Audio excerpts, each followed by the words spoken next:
안녕하십니까. 대간장명철학연구원 교랑 이욱재입니다. 네, 선생님 안녕하십니까? 안녕하세요. 네, 선생님 혹시 이제 장명할 때 고려해야 될 점이 있을까요? 장명을 해야 될 때 이제 고려해야 될 점은 이제 여러 가지가 있겠죠. 사주에 따른 어감이라든지, 그 다음에 이제 부모님과의 학부의 관계라든지, 형제 간의 관계라든지, 특히 이제 신경 써야 될 건 형제나 자매 간의 관계를 고려해야 될 그런 부분인데, 예전에는 돌림자를 써서 그냥 같은 이름으로 이렇게 지어준 케이스가 있었습니다. 그러면 그 돌림자가 잘 맞는 사람은 굉장히 성공을 하고 맞지 않는 사람은 성공하지 않는 경우가 있는데, 그러다 보니까 그 사이에는 이제 따로따로 이름을 지었습니다. 형 따로 동생 따로 막 이런 짓는 시기가 있었고, 다시 이제 회귀를 해서 형제간이라든지 자매간 이런 형태의 이름은 이제 소리를 같이 연결해주는 그런 쪽으로 요즘은 가는 추세인데, 형제 자매간이라도 같은 글자를 써주게 되면 이제 유대감이 있어집니다. 가족 간에, 형제 간에. 거기다가 이제 부모님하고의 궁합이 있습니다. 왜 엄마한테 사랑받는 궁합이 있고 아빠한테 사랑을 받는 궁합이 있고, 엄마를 더 좋아하는 궁합이 있고 아빠를 더 좋아하는 궁합이 있어요. 그게 형제에 따라 틀려요. 보통 이제 그 집안에서 딸은 아빠, 아들은 엄마 이런 공식이 성립되는데 성립이 안 되는 가정들이 있어요. 그럴 때 이름을 이렇게 딱 흐트러뜨려 놓으면 따로따로 갑니다. 그러면 부모님은 돌아가셔도 자식들은 남는데, 예전 같으면 자식들이 많았잖아요. 10사람, 막 8사람, 막 이런 시기를 지나서 지금 하나, 둘이거든요. 다시 회귀를 해서 지금 셋도 낳았고 넷도 낳는 가정이 늘어나고 있는데, 대신 전체적으로 볼 때 출산율이 줄어들고 있죠. 지금 이제 올해가 28만, 20만 미만으로 내려간다 이런 통계가 나오고 있는데, 경쟁할 상대들이 적어지는데 형제 간의 그 유대감은 굉장히 중요한 시기가 돼 있거든요. 그래서 형제 자매 간은 글자는 틀려도 소리를 갖게 해주는 게 중요한 부분이고, 사주에 따른 이름인데 사주의 기세가 강건한 사람들이 있어요. 그런 사람들은 이름을 강하게 줘주게 되면 대인관계라든지 이런 여러 면에 손해를 볼 수 있어요. 특히 이제 외자인 경우가 손해를 많이 보는 경우인데, 외자를 써서 성공하는 사람이 있습니다. 그러나 부자를 써서 성공하는 사람이 많을까, 외자를 써서 성공하는 사람이 많을까 할 때 외자를 써서 성공하는 사람들은 많지 않습니다.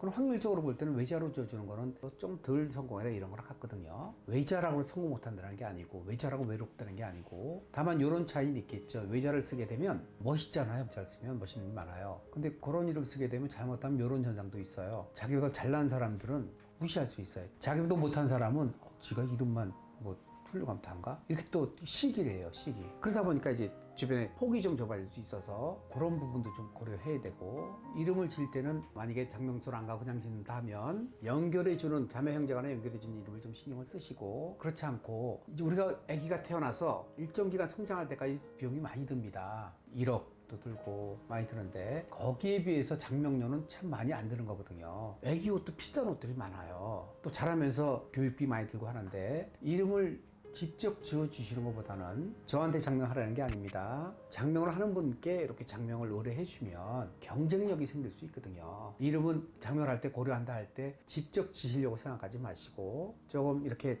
실력 있는 사람에게 의뢰를 해서 경쟁력을 키워주는 게 좋겠다. 직접 지으신다 하시면 부모님이나 형제 자매 간의 연결성을 좀 봐주시고, 그렇지 않고 우리 자녀에게 정말 경쟁력 있는 이름을 지어주고 싶다 하면 잘 선택을 해서 좋은 장면을 찾아주는 게 그 아가의 미래를 위해서도 굉장히 좋은 방법이다 이렇게 생각을 합니다. 요즘 이제 순수 한글 이름을 쓰는 이름도 되게 많아졌는데, 순수 한글 이름도 좋게 장명이 가능할까요? 한글 이름도 반대하지 않습니다. 한글 이름을 쓰느냐, 한글 한문 이름을 쓰느냐, 이런 거 이제 부모님의 선호도에 딸려 있겠죠. 그러나 이제 사주에 맞는 이름을 쓴다 하면 한글 이름보다는 한글 한문 이름이 좀 더 자신을 잡아주는 힘이 강하다 해서, 그래서 한글 이름을 간명실에 무료 간명 올리는 분들이 많습니다. 그럴 때 저는 그런 이 이름에 대해서 좋다 나쁘다의 코멘트를 해드리지 않는데, 왜냐면 한글 이름 같은 경우는 소리 구성이 전부 다입니다. 소리 구성. 그럼 이름에는 소리 구성만 있는 게 아니라 소리의 구성, 자원의 구성, 음양의 구성, 원형의 정사격, 그 안에 숨은 뜻, 사주를 바라보는 방향, 여러 가지 방향들이 있는데 그 중에 그런 게 없이 소리만 갖고 짓는 거니까 부모님의 선호도인데, 우리가 종교적으로 놓고 볼 때 기독교 입장에서 보는 불교, 불교의 입장에서 보는 기독교, 이게 틀리거든요. 그런 것처럼 본인의 선호도거든요. 그래서 이 성명을 하는 성명학자로서는 한글 이름보다는 한문 한글이 같이 들어간 이름이 오래 쓸 수 있고 좋다 이렇게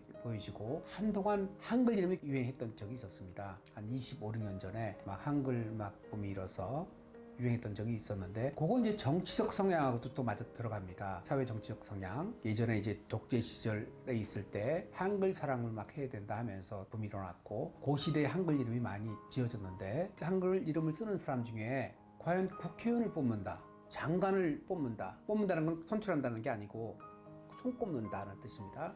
손꼽는다 이렇게 보면, 유명한 예능인을 손꼽는다 하면 한글 이름이 정말 많지 않아요. 그 중에 유명한 분이 있다면 이제 금난세 씨 정도 유명한 지휘자죠. 정말 그 성공한 케이스가 많지 않거든요. 그래서 자녀를 출산하고 자녀에 대한 기대가 있습니다. 우리 아들 딸들 어떻게 자랐으면 할 때 그냥 한평생 묻혀 살아라 이런 부모님은 없거든요. 너의 가능성을 가지고 무한한 가능성 도전을 해서 네가 좀 이뤄라 이런 의미가 들어가 있을 때, 묻혀가는 형태의 이름보다는 그래도 성공하는 확률을 잡아주는 게 좋거든요. 한글 이름을 쓰시고 한다면 반대가 아니고 소식껏 쓰시면 좋겠고, 그러나 이제 만약에 자녀의 어떤 기대가 있다 하면, 한글이 특이하거든요. 왜냐면 여러 어감이 나올 수 있는데 보통 예쁜 어감들이 많은데, 일정한 연령대는 주목을 받고 예쁠 수 있는데, 일정한 또 연령대에 들어가게 되면 우리가 유행이 지난 옷을 입는 거나 유행이 지난 그 유행가를 듣고 하는 거나 맥락이 같아 보일 수가 있어요. 좀 없어 보이고 추워 보이고 이럴 수가 있어요. 그냥 한글 이름 쓰시고자 한다면 소식껏 쓰시고, 그렇지 않고 좀 더 생각해 본다 하면 한글 한문 이름 같이 쓰는 게 좋겠다는 게 저희 생각입니다. 저희가 이제 유튜브를 운영을 하고 있잖아요. 그래서 궁금한 질문인데, 유튜브 채널 이름도 조금 막 지으면 안 되고 신중하게 짓는 게 좋을까요? 유튜브 채널 이름이든 상호든 다 맥락이 같습니다. 이제 사업주에게 유리한가 유리하지 않느냐 이런 걸 보는 건데, 장명수에 의뢰해서 짓는 유튜버들은 그렇게 많지 않거든요. 장명수에 의뢰해서 좋은 유튜브 이름을 지으면 성공하고, 그렇지 않으면 성공하지 않고, 그런 건 아니고 내가 가치를 어디다 두느냐거든요. 아, 나에게 맞는 이름을 써서 정말 내가 성공해야 되겠다 이런 마음이 있다면 돈을 좀 쓰는 거고, 그렇지 않고 내가 일단 한번 해보겠다 하면 뭐 자기 이름을 따서 한다든지 혹은 자기가 편한 어감 갖고 쓰는 건데, 일단 어느 쪽이든 다 괜찮습니다. 저는 이제 시작을 할 때 자기 작은 규모가 있고 상호만큼은 조금 성의 있게 지는 게 좋겠고, 그렇지 않고 내가 영세하게 시작한다 이렇다 하면 자기 편한 대로 상호를 지어 쓰면 되는데, 요즘 같은 경우는 저는 그렇습니다. 상호를 질 때 이런 상호 같은 경우는 내가 이 상호를 귀하게 생각하고 이렇게 대단하게 생각하고 믿는 것이 있어야 이게 힘이 되는 거거든요. 근데 그렇지 않고 이런 신뢰가 없고 상호에 대한 신뢰가 없다, 믿음이 없다 하면 장명에서 상호를 받아 쓰는 것보다 자기가 좋은 쪽으로, 자기가 써놓은 쪽으로 하는 게 오히려 사업이 도움이 될 수도 있거든요. 내가 성의를 갖느냐, 혹은 내가 그냥 쓰다가 근데 해보니까 내가 좀 더 좋은 거 없을까 하고 단계적으로 접근해서 상호를 짓느냐, 이런 차이인데, 자기의 여건에 맞도록 이렇게 쓰는 게 방법입니다. 그러나 저희가 볼 때 이제 유튜브 채널 검색을 쭉 해보면서, 아, 이거는 성의가 있는 상호다, 장명을 한 상호다, 아, 이거는 성의가 없다, 아, 이거는 좀 구독자도 많이 늘지 않을 것 같다, 이건 늘 것 같다 하는 그런 느낌은 있죠. 느낌이 있는데, 일단 상호를 잘 짓는 게 좋으냐 안 짓는 게 좋으냐 할 때 잘 짓는 게 첫 번째 좋은 거고, 내가 지어 써도 되겠다 하면 굳이 지을 필요는 없다 이렇게 말씀드릴 수가 있겠네요. 그 선생님 이제 대답을 듣다 보니까 제가 궁금한 게 생겼는데, 네.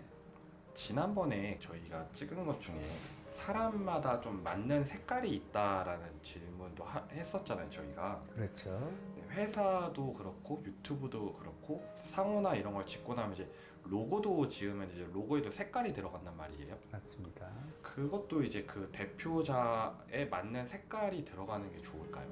그럼요. 아무래도 재평이가 유리한 쪽으로 방향을 잡아주게 되면 운의 흐름이 글로 들어가는 거고요. 사업자를 방향으로 해서 유리한 쪽으로 방향을 잡아주게 되면 하는 게 좋으냐 안 하는 게 좋으냐 할 때 안 하는 것보다 하는 게 훨씬 더 좋다. 그래서 이제 보통 보면 많이 성공한 사람들이 있어요. 예를 들어 삼성이라든지 이렇게 그런 쪽에서도 이러한 내용들을 참고 안 하는 게 아니라 좀 더 참고를 더 합니다. 하다못해 위치라든지 방향이라든지 이렇게 여러 가지로 신경 쓰는 부분이 있어서 그래서 보통 이런 경우는 자기 자본이 없거나 아니면 좀 힘들게 시작하는 경우는 스스로 지어서 하는 경우가 있지만 일정하게 내가 어느 성취를 이루고 나서는 이게 노력 갖고 안 되는 부분이 있구나. 뭔가 좀 2% 부족한 게 있구나. 이럴 때 이제 들어오시는 게 이제 상호들인데 처음부터 무조건 지어서 시작해라 이게 아니고 확인하면서 단계적으로 접근한 것도 나쁘지 않다. 이렇게 볼 수 있습니다. 네, 선생님 답변 감사합니다. 오늘도 많은 유튜버들이 궁금해하지 않을까 싶습니다. 감사합니다. 네, 감사합니다.